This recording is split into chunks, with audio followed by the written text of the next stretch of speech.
We just read Parashat Yitro and the Ten Commandments. And the importance, there is no coincidence. The Gemara in the Daf Yomi was actually speaking about the Sheva Mitzvot connected to the Ten Commandments as well. And we see that Yitro was zocheh to things that nobody else got.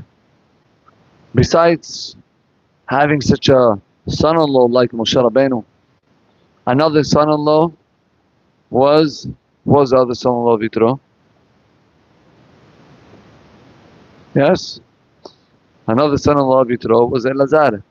Elazar was the son of Aaron HaKohen, who became the Kohen Gadol after Nadav and Avihu passed away.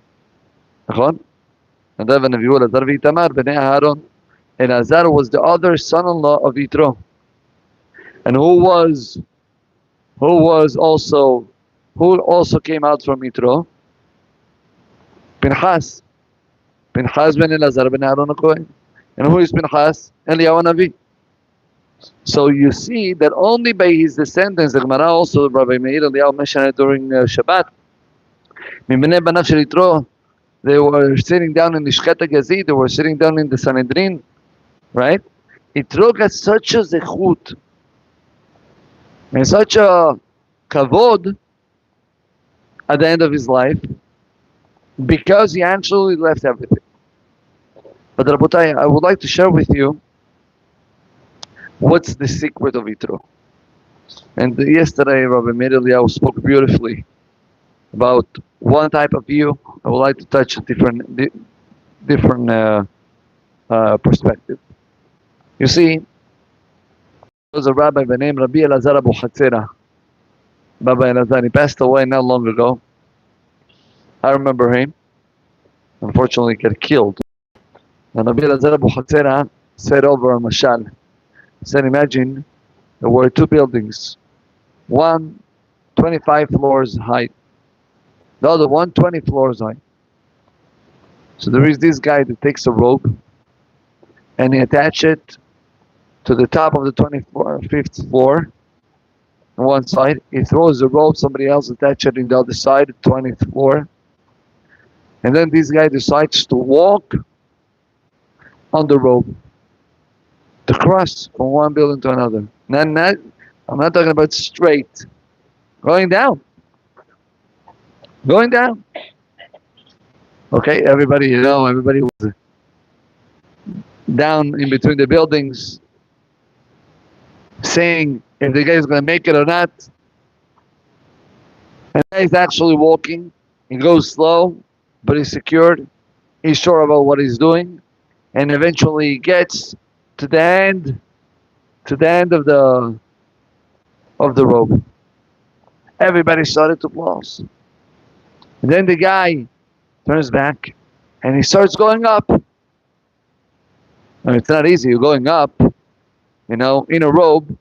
It's not simple. And the guy is going up and he makes it back to the first building. The people were running crazy. Unbelievable. This guy is such a pro.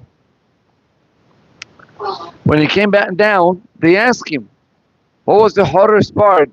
Going down or going up? So he told them, not going down and not going back up. The hardest part was to do the U-turn. The U-turn. You see, Yitro got such a zechut, not because he went up or down, because he made the U-turn. Because sometimes in life, switching all what you have, because that's the right thing to do, it's very hard.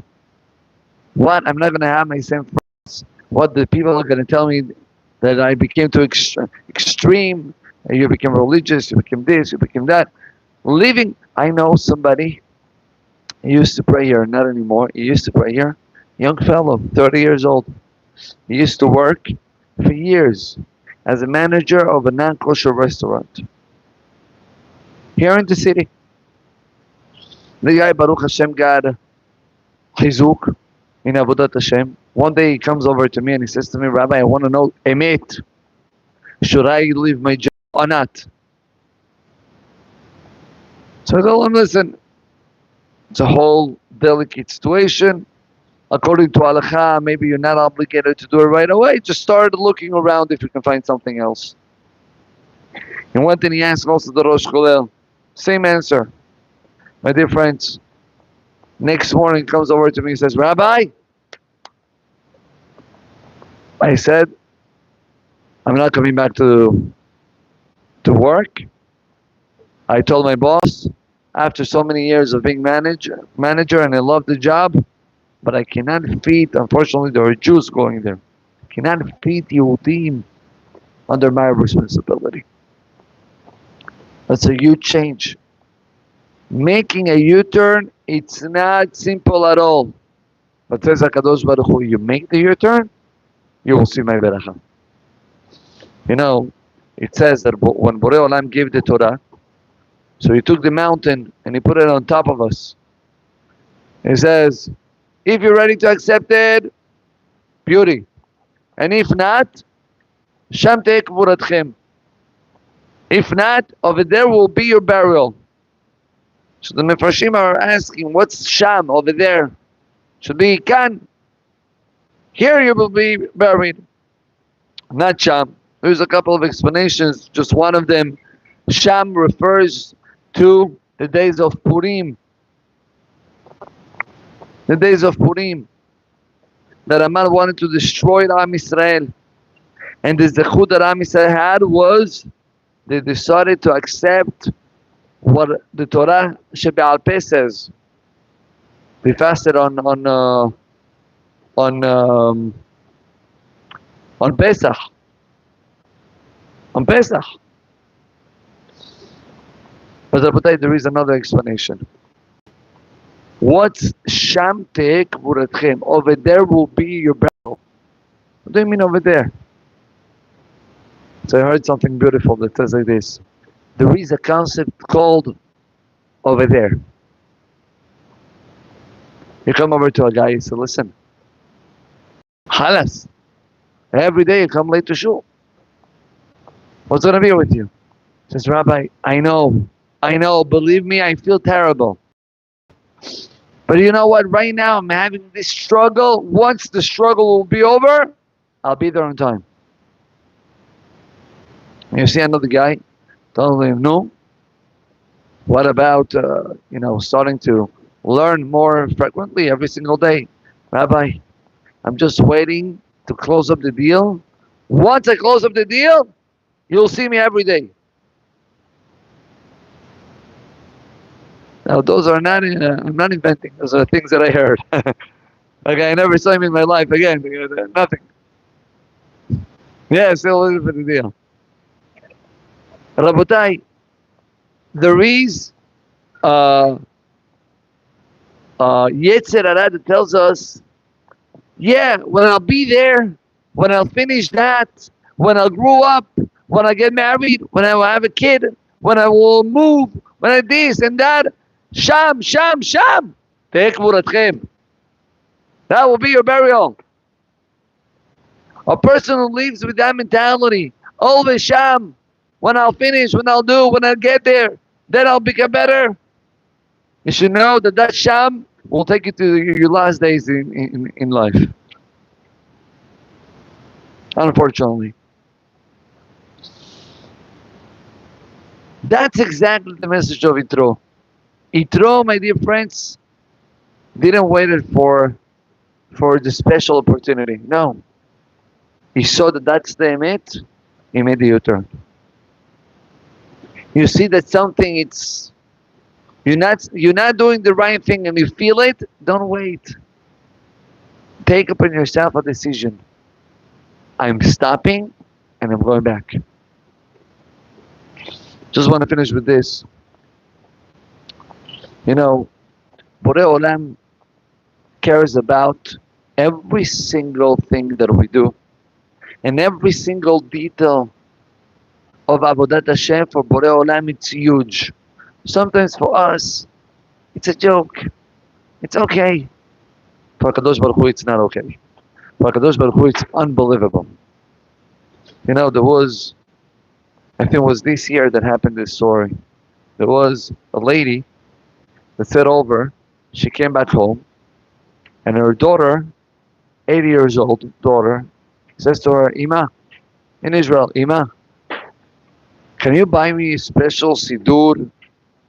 You know, the ones with leather cover and with my name engraved. I really want that sidur. So the mom laughed and she says, Ruhi, you're 8 years old. For you bat mitzvah, I'll buy you one. It's not cheap. Not cheap. So, but mom, please. It's going to help me to pray and, to get connected more. So the mom, to send her away, says to her, oh, it's going to help you to pray? Pray for it.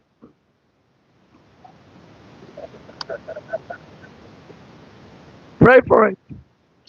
Okay. The girl was in the kitchen. My dear friends, next week, she comes one day to the house, all excited. Ima! You're not going to believe it.